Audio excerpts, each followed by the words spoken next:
Hey, friend, welcome back to the Do Cool Shit podcast. It's me, Meryl.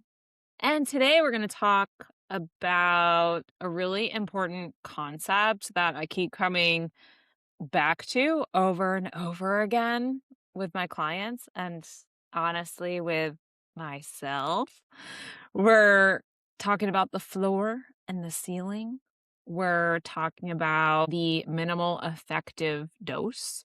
And we're talking about why the standard that you've set for yourself might not be making you better and why it might actually be the thing that's keeping you stuck. So I'm going to share a personal story. I'm going to share two client situations that you might be able to see yourself in. And I'm going to share what I actually believe and know creates lasting and consistent progress because it's probably not what you think or what you are thinking, even if it's subconsciously. So this episode, I will say, may land differently for different people. So if you've ever set out to build a habit or hit a certain goal, build behaviors, and found yourself doing it really, really well, and then all of a sudden not at all, then this is for you. If you have pretty freaking high standards for yourself and struggle to operate below those standards, even when you know that like you need to, or that may be the best option, then this is for you. If you've ever caught yourself saying things like, I fell off, I need to get back on track, I need to do better, I was doing so well, and then I just stopped, then this is for you. And if you've ever skipped something because you couldn't do the full version or not counted something because it wasn't the best of the best of the best, then this is very much for you. um so I want to start out with a visual because I think this is something very powerful that has shifted over time. You've probably heard me talk about this weird anomaly visual before as well. And I think it's a really great thing to kind of look through the lens of as we start this episode. So I want you to picture a baby learning how to walk. You've probably seen it somewhere, whether it was your own kid or someone else's kid. You've lived it yourself, I'm going to guess as well. And, like this kid is determined. They go through things like pulling themselves up on the coffee table and letting go and then taking a couple wobbly steps. And then they like absolutely freaking eat it, right? Face first on the floor. They fall. And what do we do when that happens? We cheer, we clap. We're like, yay, you did it. These days people are recording it on their phone. You're not sitting there thinking that doesn't count. You're not telling the kid, you know what, if you can't do it right, then just don't do it at all. You're telling the baby to try again and again and again and again. And you're celebrating every single shaky, imperfect, sideways, weird walk attempt. Now, I'm curious, when's the last time you cheered for yourself the way that you would cheer for that baby? When is the last time you did something imperfectly, something shorter than planned or messier than intended or less than what you'd hoped for, and then actually let yourself have that be enough or feel good about it even? I'm gonna guess that the answer is not recently, maybe not ever for some people, and that's what today is about. So, let's get into it. 2 weeks ago, I had this experience, this moment that, it felt really small in the moment, and it is why this episode is here. It's spurred a lot of thoughts. So, it's been getting hot as fuck where I live. I don't know if you're familiar with the Midwest, but it gets hot here and it gets really freaking humid here. And that puts a dent in my walks outside. And if you know me, then you know I prefer to walk outside. And if you didn't know that, now you know. A walk outside versus a walk inside on the treadmill is just it's not the same for me. Outside is where I really, really prefer to be. And I had been defaulting to I'll go for a walk later, and that kept happening. I was waking up and I'd have maybe a later wake up, or I'd be moving slower through the morning, or I'd have shit to do in the morning. And so getting out early in the morning for a walk just what wasn't happening. And that was fine when it was cooler out for me to go out like in the mid-afternoon, but here when it's the hottest point of the day in the middle of the afternoon and I'm very much more pregnant at this point, just wasn't working for me. It was brutal and I was getting tired and I'd say, "Well, I'll just go out later at night when it cools off again." And then by that point, I'm melting into the couch and then the walk wasn't happening and my steps were quite a bit lower than I wanted them to be, than felt good really in my body.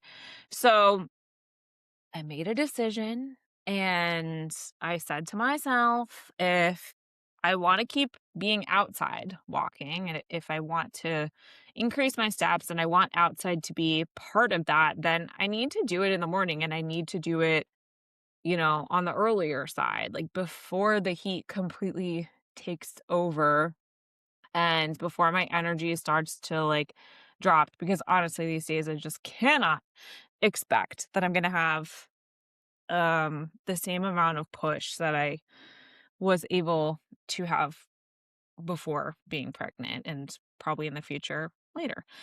So I committed to the next few days. I was like, I'm just going to get the fuck out of bed and get the fuck outside and go for a walk. And I told myself, even if it's short, even if it's not my best, just get up and go do it. So the next day, after I made that commitment, I woke up and it was kind of nice cuz like I woke up naturally feeling really awake pretty freaking early and I was like, "Great, I'm going to get outside.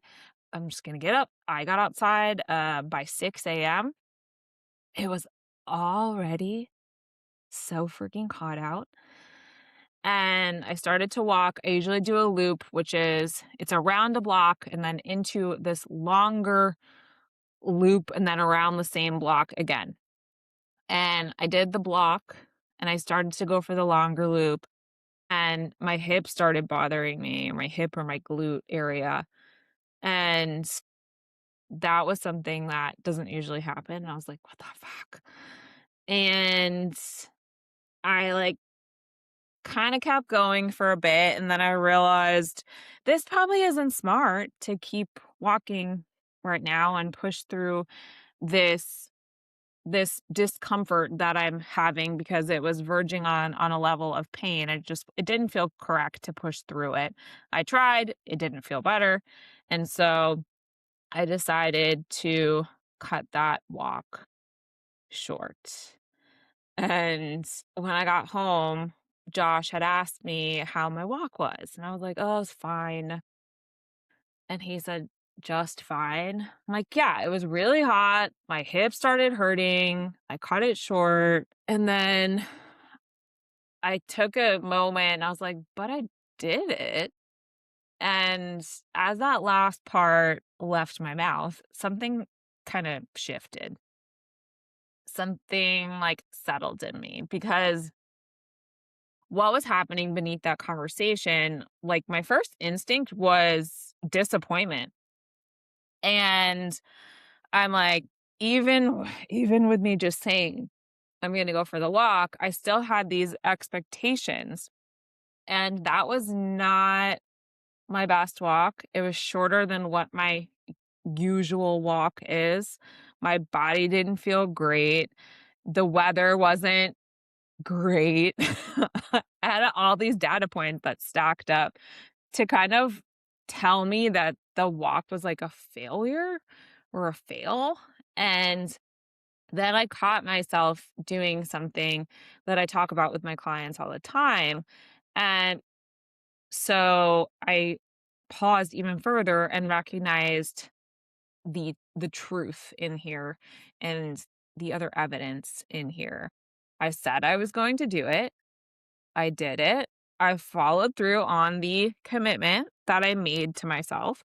And that is not nothing. That's actually like the whole game, and allowing myself to feel proud for that was a really big shift. It wasn't because the walk was super fantastically great. It was because I showed up, and showing up wasn't easy. I was also kind of proud of myself that I really listened to the feedback that my body was giving me and didn't push through, because that's something I would have done in the past.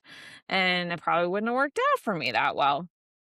And then I moved my attention to some other things where I was like, you know what? That walk, the walk around that first block, I was hearing the birds chirping and I saw a bunch of little baby bunnies, and the neighborhood was kind of starting to stir, where like some people were starting to get up and go about their day, but it was still pretty quiet.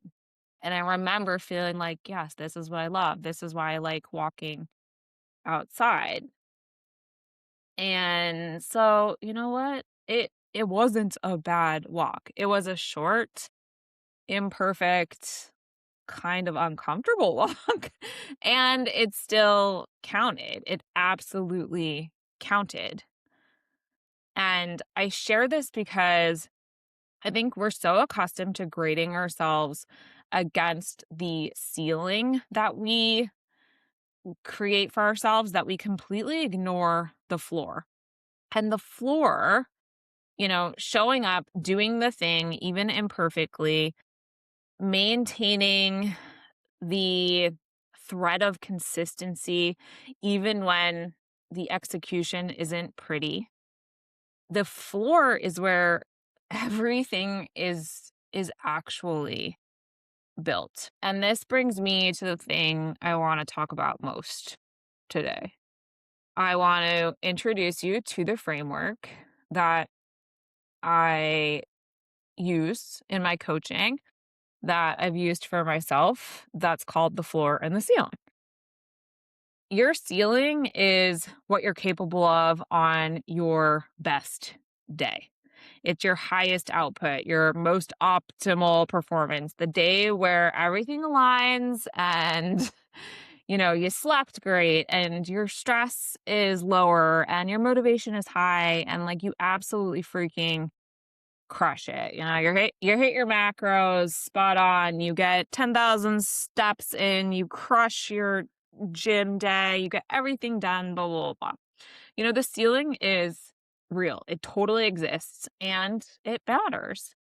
But the mistake that so many people make or like kind of fall into is most people set their floor at their ceiling. Think about that for a second.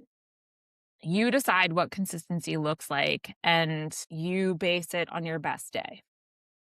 That 8 hours of sleep, that full workout, that perfect nutrition, the 10,000 steps, getting all of your water in. no deviations. And on the days when you can't do all of that, which is honestly, mm, I would say like most days for most people, because life is life, then a lot of the time people don't do any of it because it's all or nothing. Or they start to do things and realize they're not going to be able to meet that standard and then kind of like fall off. Or they do certain things, don't give themselves credit for it, feel disappointed, and then fall off later on out of consistency. And this is the trap. When your floor is your ceiling, any deviation feels like a failure. And when everything feels like a failure, you stop trying. Not because you don't care, but because the emotional cost of constantly not measuring up is just way too high. And you'd rather not do it than do it and feel like you failed. Whew. The floor is supposed to be different from the ceiling. The floor is the minimum. It's the smallest version of the thing. It's the baseline that holds even on your worst days or those days that, life lives. It's the thing that you can do when you are exhausted or feeling overwhelmed. You had a shitty night of sleep. You are dealing with some hard shit in your week, or you're just in a season maybe of lower capacity. And here's what I really want to put out there and have there be an understanding that the floor is not a compromise. The floor is the foundation. It's the thing that keeps you in the game when the game gets really hard. It's the thing that maintains that neural pathway, the identity, the behavior, even when the execution is minimal. And this is where the concept of minimal effective dose comes in. So, in medicine, the minimal effective dose is the smallest amount of a treatment that produces the desired result. Like, you don't take more than you need. More isn't always better, right? The goal is the effect, not the amount. And this is where we can think about consistency and progress in the same way. What's the smallest version of the habit or behavior that keeps you in the game? What is the minimal dose that maintains your identity, that maintains the behavior, that maintains you being aligned with your values? And then can you do that consistently, even when you can't do more? A 15-minute walk when you said you'd walk for 45 minutes is not a failure. It's just the minimal effective dose of the movement for that day. And if it keeps you in the mode of walking, like the habit of walking, so to speak, then hey, it's done. It's job. Tracking 2 meals when you said you'd track all of them is not half-assing it if it keeps you in the practice of tracking and builds the skill, then it's done what it needed to do. The minimal effective dose keeps it all alive, right? And here's the other thing I wanna talk about with the floor and the ceiling. This is important. The floor is not where you stay. It's where you go when you need to. It's the place that catches you on the hard days so that you can come back up. The goal is not to live on the floor either. The goal is to have a floor so that there's always somewhere to land. And when you have a floor, something else happens. The days when you do more than the floor, that feels like an extra win, right? They feel like momentum, they feel like progress because you're measuring against a baseline, not against the perfect day. And that shift can change so much stuff. So I want to tell you a couple client stories in here where we've used this very recently. So one of my clients, I had a chat with him recently because he's been in a slump. Like not a crisis, not a breakdown, but he just feeling like he's kind of stuck. He knows exactly what he's supposed to be doing and he's not doing any of it. And this may sound familiar, you know where you are, um, where you think you should be. It's becoming a problem. You're knowing what to do. He knew what his goals are. He knew, like why they mattered to him. And he was like, why the hell am I not doing these? I know what to do. This is part of what I do, and I'm just not doing them. And he kept he found himself in a space where he was like in a pretty poor space mentally. He was calling himself out in his head. He was beating himself up. He was telling himself to like get his shit together. He'd walk past a mirror and look at it and be like, "You're fucking up." The internal dialogue was like not great, and he noticed that as well. So when we sat down to actually look at all of this in depth, what he was expecting of himself was a lot. He was expecting himself to just fully track his food, to drink his gallon plus of water a day, to get 10,000 steps at a minimum, to get into bed and sleep well for 8 hours at the end of the night, like all of it, every single day, and all at once, just like dive right into it. Even when I had said to him a week prior, let yourself start slow and build upon it. He was like, yeah. And then he's like, nah, I don't need to do that. I'm going to do it all. And, like none of these things are wrong. Like they're all great things and they're all, part of where he wants to be and where he has been before. But he was treating this list like the floor when it was the ceiling, actually.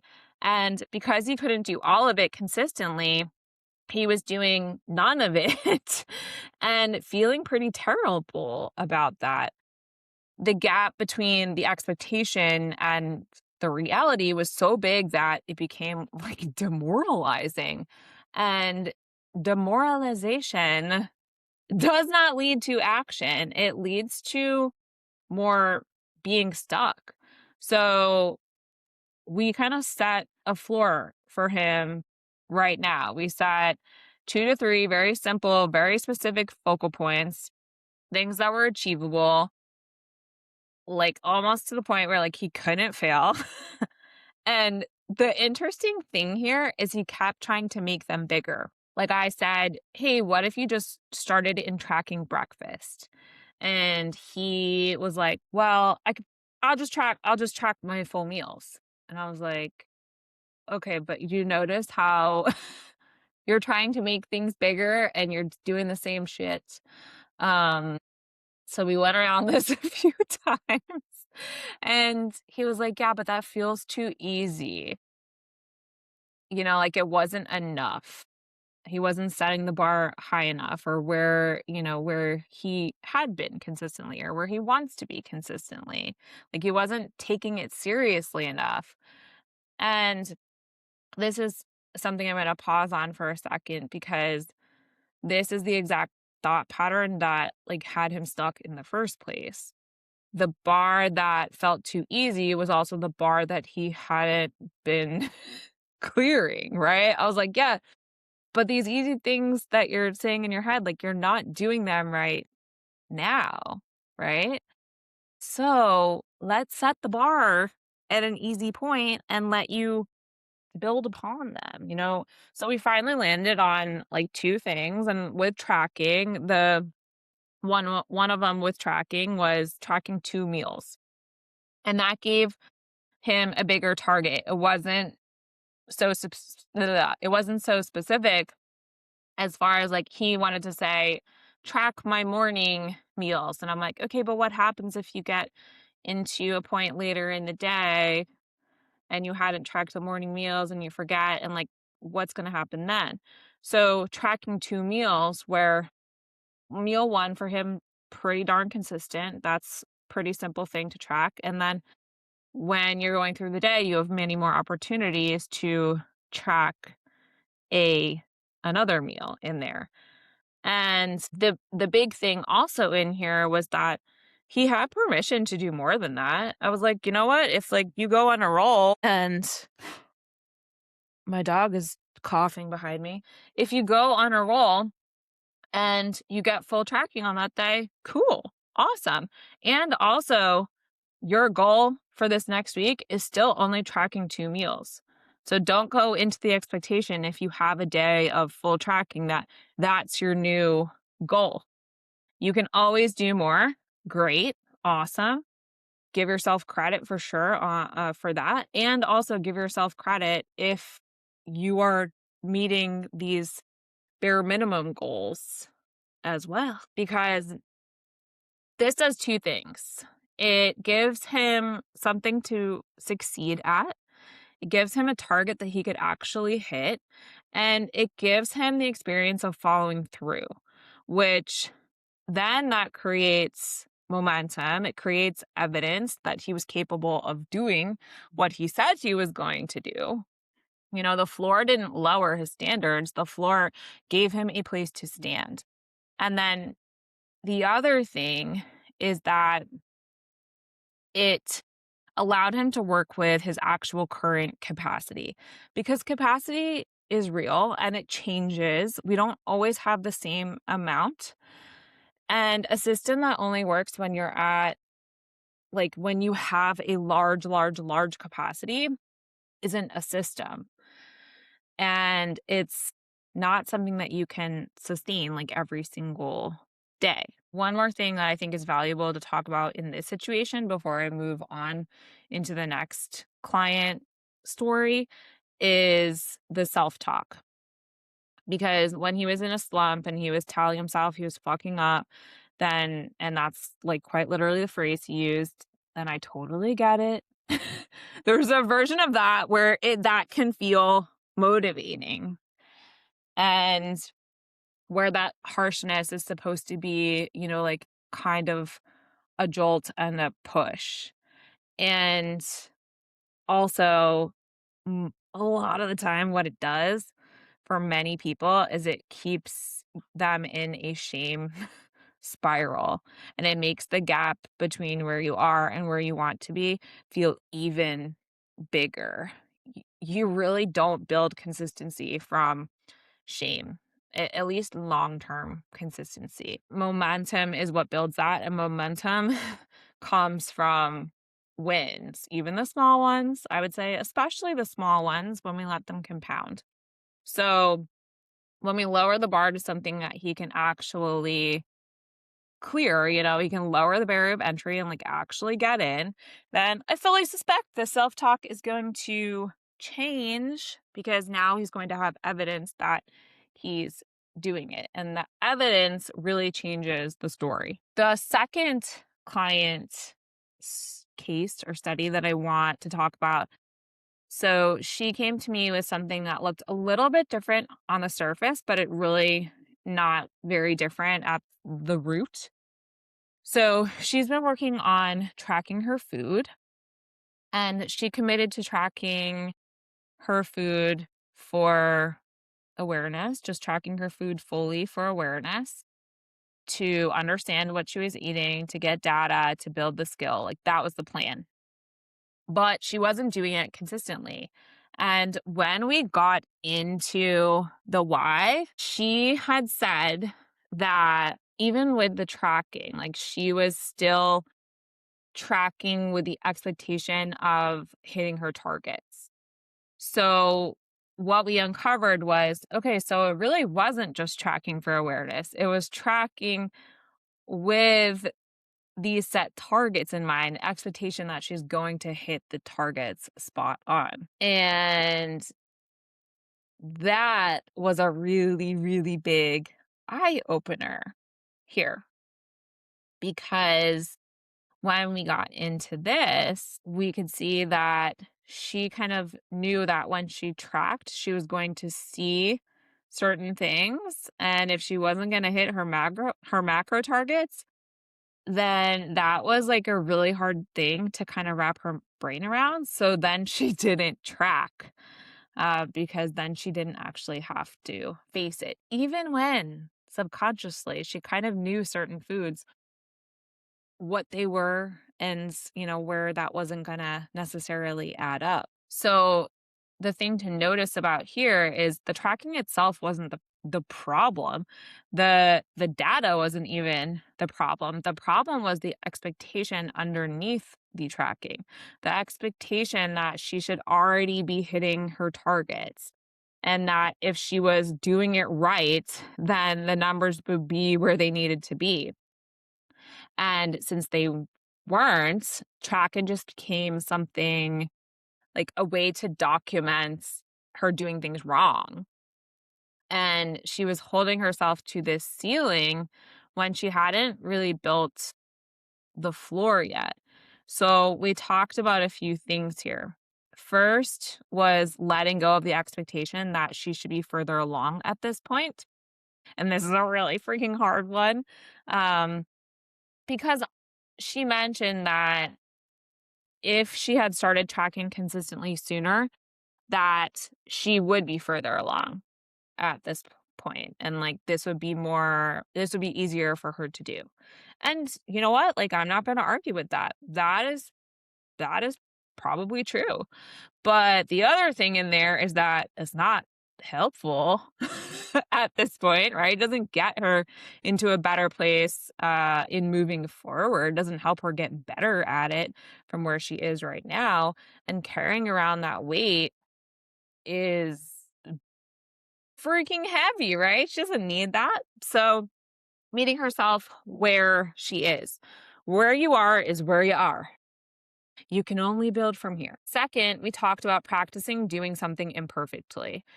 And this is something that comes up so often, especially with high achievers or people that have high standards for themselves, is the ability to do something imperfectly and continue doing it anyways. It's genuinely a skill. It doesn't come naturally to people who are used to either doing things well or not doing them at all. But imperfect reps build skill. Incomplete tracking still builds a tracking habit. A day where you log everything, but none of the numbers hit where you want them is still a day where you practiced paying attention to your food. It's still a day where you're building awareness and the actual skill. And those things matter. That's data. And so she gave herself permission to like be bad at it, to to track quote unquote badly. I had a talk with my friend earlier and we said you can be appropriately bad at something at, beginning stages of it, right? And to remind her to breathe in these moments because she was like, I could see that discomfort. I could see the panic of like, oh my gosh. And you know what? Like, we're going to move through it, right? So then we simplified the target completely. So instead of like full macro tracking with the expectation of hitting every single macro and fiber goal, we just stripped it back. We took a step back to build reps. So she has a goal of full tracking with a minimum protein goal. So that's it. She's going to pay attention to everything else. She is going to fully track everything else. She's going to think about calories and carbs and fats and fiber and just like make note of these things. She's going to think about how the first meal she eats can impact the rest of her day. And also the base here is full tracking with a protein goal. That's the floor. One thing to succeed at, and then the rest is information. The last thing we talked about is something that I want to yell because I think this is one of the most underused tools in like building any behaviors is we talked about using the urge not to do the thing as kind of this flag to pay attention to. So when she felt that pull to not track, when that little voice kind of showed up and was like, yeah, don't track that. It's going to be off, whatever it says to her. Instead of just following that and acting on that, she's going to use that as a prompt to pause and to check in with herself and to ask herself, well, why wouldn't I track this? Would not tracking this help me? And if so, how?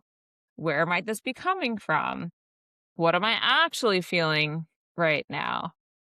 Would that be a helpful response? Because that urge is really valuable information.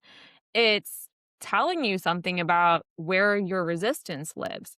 And if you can get curious about it instead of just following it, then you start to understand yourself in a way that actually helps you build that behavior long term. And I promise you that this will also cascade into like so many other areas of your life. That urge not to do is not the enemy. It's just it's a door. And on the other side of it is where like cool shit happens. Okay, so what do you actually do with all of this?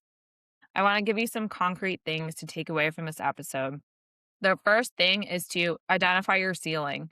Like, what does your best day look like? Get very specific. I am encouraging you to actually write it down. That's the ideal. That's the optimal. That's the version that you would like to happen more often than not, or the version that you're working towards in happening more often than not. And also set a floor that is actually achievable on your worst day. Not like a bad day, your worst day.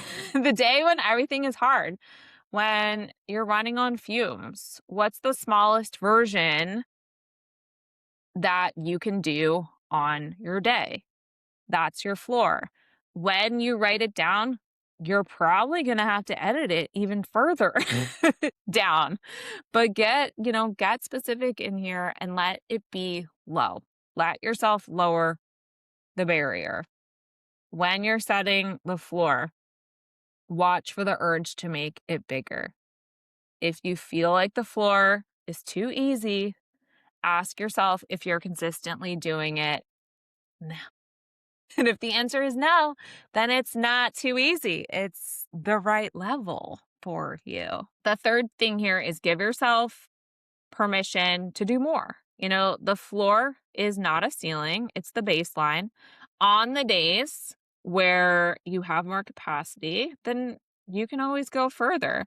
But going further is like bonus, it's not the expectation. Notice what you're measuring yourself against. Every time you feel like you didn't do enough, ask yourself, didn't do enough compared to what? To the best day? To the version of you from 3 years ago when your schedule was different? Some ideal that lives in your head? Or is it compared to your floor? If you cleared your floor, then you freaking won. You succeeded. That's it.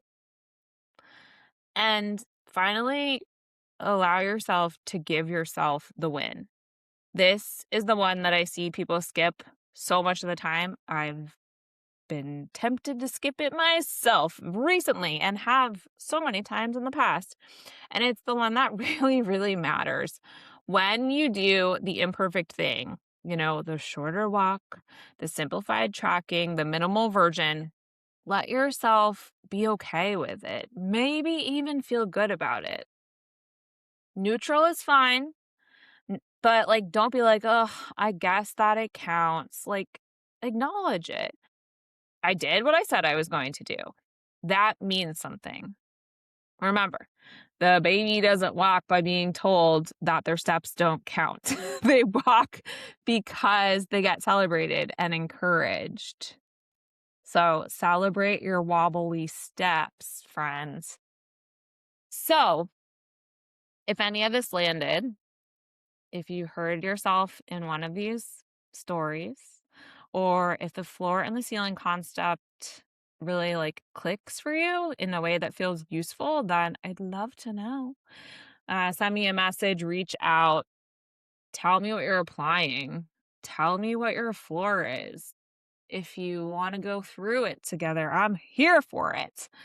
And blee, if this episode would be helpful for someone you know, if you think it would be, if you want to share it on your social media or anything like that, then I would really appreciate that. And as always, remember, cool shit is on the other side of doing. So go do the damn thing. And I will catch you next time.